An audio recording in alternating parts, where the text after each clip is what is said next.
Hello guys, আসসালামু আলাইকুম। সবাই কেমন আছেন? আশা করি সবাই ভালো আছেন। তো বরাবরের মতো নতুন আরও একটি ভিডিও নিয়ে হাজির হয়েছে আমি মামুন। গত পর্বে আপনাদের দেখেছিলাম আমাদের কাজের প্রয়োজনীয় যন্ত্রপাতি বা টুলস নিয়ে। আজকের পর্বে আপনাদের দেখাবো, আমার হাতে দেখতেই পাচ্ছেন, এই একটি চায়না সার্কিট এবং এই একটি চায়না সার্কিট। আজকের ভিডিওতে আমরা দেখাবো এই চায়না সার্কিটের আনবক্সিং এবং ভিতরে কী কী থাকে এবং কীভাবে কানেকশন করে। তো চলুন কথা না বাড়িয়ে শুরু করা যাক আজকের ভিডিওটি। তো বন্ধুরা, আপনারা দেখতেই পাচ্ছেন যে আমার কাছে একটা, দুইটা, তিনটা, চারটা, পাঁচটা বক্স আছে। এখানে আমি পাঁচটা চায়না সার্কিট রেখে দিয়েছি। এইটা একটা মডেল, এইটা একটা মডেল, আর এই একটা মডেল। আমার এই মডেলটি যেটি দেখতে পাচ্ছেন, এটি একটি ডিসি সার্কিট, মূলত জেনারেল এসি সহ। এখন বর্তমানে 410 বা ডিসি মোটর, যেই এসিগুলায় ডিসি মোটর দেয় সেটার জন্য এই সার্কিটটি।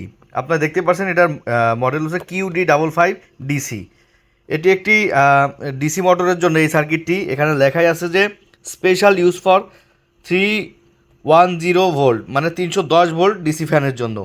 তো চলুন এবার আমরা দেখে আসি বক্সের ভিতরে কি আছে। বন্ধুরা, প্রথমে আমরা এই বক্সটি ওপেন করব, তারপর হচ্ছে এই বক্সটি ওপেন করব।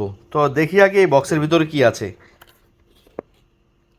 আপনারা দেখতেই পাচ্ছেন যে এই বক্সের ভিতরে একদম প্রথমে কিছু কানেক্টর, যেগুলো তারের সাথে কানেক্ট করে এখানে যে পিনগুলো আছে, পিনের ভিতরে জ্যাক সিস্টেম করে দেওয়া হয়।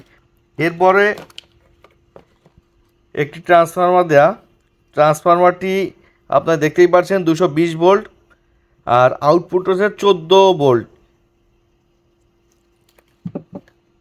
আর এখানে একটা ডিসপ্লে এবং এর সাথে দুইটি সেন্সর দেয়া, আপনারা দেখতেই পাচ্ছেন।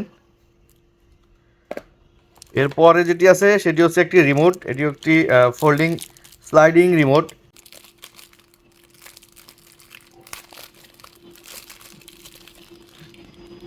এটি হচ্ছে রিমোট। রিমোটটা হচ্ছে এদিক দিয়ে টান দিলে স্লাইড হয়। এখানে কিছু অপশন আছে।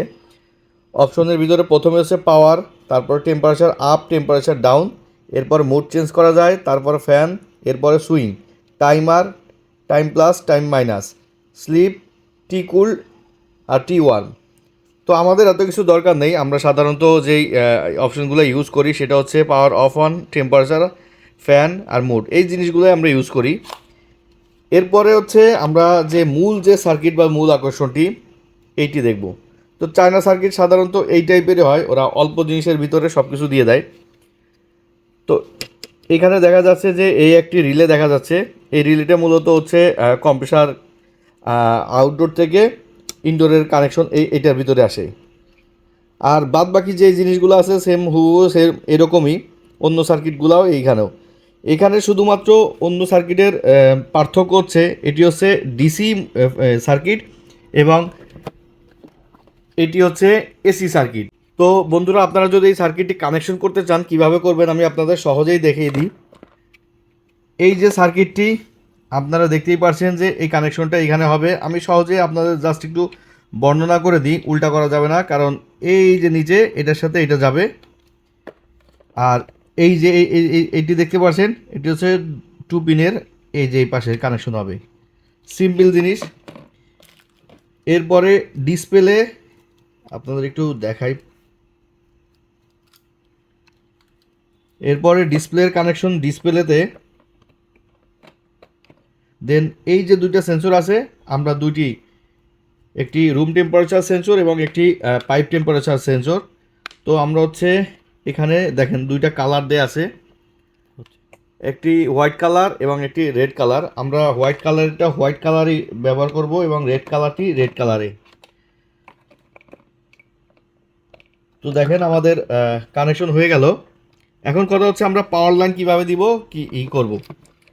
তো সেই ক্ষেত্রে আমাদের হচ্ছে এই সার্কিটের পিছনের সাইডটা ফলো করা লাগবে। আপনারা দেখতেই পাচ্ছেন এই যে কানেকশনগুলো আমি তো দিয়েই দিয়েছি। এরপর হচ্ছে লাইন আর নিউট্রাল। তো আমরা যদি লাইন আর নিউট্রালের অনেকগুলো পয়েন্ট এখানে দেওয়া আছে। এই যে এখানে নিউট্রালের অনেকগুলো পয়েন্ট, এবং লাইনের জন্য আমরা কোথা থেকে লাইনটা নিব, এই যে এখানে লাইন দেখছে এল লেখা, এই পয়েন্টটা, এই যে এই পয়েন্টটা। আর কম্প্রেসারের জন্য হচ্ছে আমি বলছিলাম যে এই রিলেটা হচ্ছে কম্প্রেসারের জন্য, এই যে সিওএমপি কম্প্রেসার। তার মানে এই সার্কিটটা একেবারে ইজি লাগানো, কোনো ঝামেলা নাই, কোনো প্যারা নাই। যারা টুকটাক কাজ পারেন তারা এই সার্কিটটি লাগাতে পারবেন একদম সহজেই। তো বন্ধুরা এই ছিল এই বক্সের ভিতরে এই জিনিসগুলো ছিল একটি রিমোট, একটি ট্রান্সফরমার, দুইটি সেন্সর, একটি ডিসপ্লে এবং একটি সার্কিট। এরপর আপনাকে একটি ইউজার ম্যানুয়াল ওরা তারপরেও দিয়ে দিয়েছে যে আপনার যদি কোনো কারণে প্রয়োজন হয়, কোনো কিছু বুঝতে সমস্যা হয়, আপনি এই ইউজার ম্যানুয়াল দেখে আপনারা বুঝতে পারবেন। তো এখন আমরা কথা বলবো এই এসি সার্কিট নিয়ে। ডিসি সার্কিটটা শেষ, এখন এই এসি সার্কিটটার ভিতরে কি আছে সেটি আমরা দেখব। তার আগে আপনাদের মডেলটা বলি, কিউডি U03C+। জানি না আসলে এত কিছু কি। তো প্রথমেই এই যে সার্কিটটা আমরা করলাম, আপনারা দেখতেই পারছেন এই সার্কিটের ভিতরে সেম ওইখানে যে যেই জিনিসপাতিগুলো দেওয়া ছিল এখানেও তাই। প্রথমে আমরা রিমোট দিয়ে শুরু করি। ওটা একটি স্লাইডিং রিমোট ছিল, আর এটি এমনি একটা নর্মাল। এই যে আপনাদের রিমোটটা দেখাই, আর এটি হচ্ছে এই রিমোট। এরপর যেটি দিয়েছে আর একটি ডিসপ্লে, এটা অলরেডি কানেকশন করা। এই যে এখানে আপনি দেখতেই পাচ্ছেন যে দুইটা সেন্সর দুটো ঠিক আছে এবং মানও আমার মনে হয় সেম। এরপর যেটি আছে সেটি হচ্ছে একটি ডিসপ্লে। এইটার ওইটার ভিতরে পার্থক্য হচ্ছে ওই ডিসপ্লেটার ভিতরে হচ্ছে ডিজিট উঠতো, বাট এটি হচ্ছে এলইডি সেট করা। হ্যাঁ, এটার ভিতরে কোনো টাইম বা কোনো কিছু শো করবে না, টেম্পারেচার। আর এইখানে দেখতেই পাচ্ছেন যে একটি পাওয়ার সাপ্লাই। এই পাওয়ার সাপ্লাইটি একেবারে ছোট, 3.5 ভোল্টের আর 0.25 অ্যাম্পিয়ার। আর এরপর যে জিনিসটা আছে সেটি হচ্ছে আপনারা দেখতেই পাচ্ছেন যে এখানে একটি সার্কিটের ভিতর 1 2 3 4 5 6টা রিলে দেয়া। এইখানে একটি কাহিনী আছে, ওইখানে কোনো ফ্যানের স্পিডের জন্য কোনো রিলে দেওয়া নাই, বাট এইখানে আপনারা যদি একটু খেয়াল করেন, এই একটা হাই, একটি মিডিয়াম, একটি লো, এই তিনটা রিলে চেঞ্জ হয়। যেহেতু এটি একটি এসি সার্কিট তাই চেঞ্জ হবে, হাই লো মিডিয়াম। এরপর হইতেছে আউটডোরের ফ্যানের জন্য একটা, আর এইটা হচ্ছে কম্প্রেসারের জন্য। আর যে কানেকশনগুলো ছিল ওইগুলো সেম টু সেম ওই আগের মতোই। এখন কথা হচ্ছে আপনারা যদি কানেকশন ফুললি করতে চান তাহলে কিভাবে করবেন। সেম প্রসেস, ওইটাও যা এটাও তাই। বাট এখন আপনাদের দেখাই কম্প্রেসারের পয়েন্ট, আপনাদের দেখিয়ে দিলাম। কম্প্রেসার হাই লো মিডিয়াম, ফ্যানের স্পিড, ইনডোরের ওকে, এইগুলোও যা আছে ঠিক তাই, ঠিক সেম টু সেম। তো এখানে আসলে আহামরি দেখার মতো কিছু নাই, যেহেতু এখানে একদম ফুললি ডায়াগ্রাম করে দিয়েছে, আপনাদের মানে কোনো প্যারা নাই। তারপরে যদি কোনো প্রবলেম হয় আপনারা ইউটিউবে সার্চ দিয়ে এই ভিডিও দেখতে পারেন, সার্কিট লাগানো, এবং আমার সাথে ইনবক্সে নক করতে পারেন। তো বন্ধুরা আপনারা চাইলে এই যে চায়না সার্কিট দেখতেই পাচ্ছেন, ইউনিভার্সাল সার্কিট, এটি আপনারা লাগাতে পারেন, বাট কিছু সতর্কতা আপনাদের মেনটেন করা লাগবে। অনেকে ভুল করে রেখে আসে, সেই ক্ষেত্রে খুব ঝামেলা হয়। যেমন এই যে সার্কিট আছে, এই সার্কিটের ভিতরে যে সেন্সরগুলো আছে ঠিক জায়গা মতো আপনাদের পজিশন মতো যদি না রাখেন তাহলে ঠিক মতো কাজ করবে না।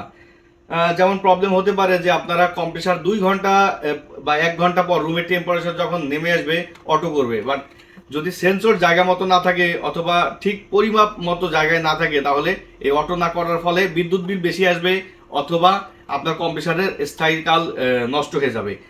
সো চায়না সার্কিট লাগাতে কোনো ঝামেলা নাই, খুব সহজ প্রসেস এবং সুবিধাও আছে, কিন্তু আপনাদের ঠিক মতোই এটির ফিটিং করতে হবে এবং এটি লাগাতে হবে। তো আজকের ভিডিওটি এই পর্যন্তই, দেখা হবে নতুন কোনো পর্বে নতুন কোনো জায়গায়। সেই পর্যন্তই সবাই সুস্থ থাকবেন, ভালো থাকবেন। আসসালামু আলাইকুম।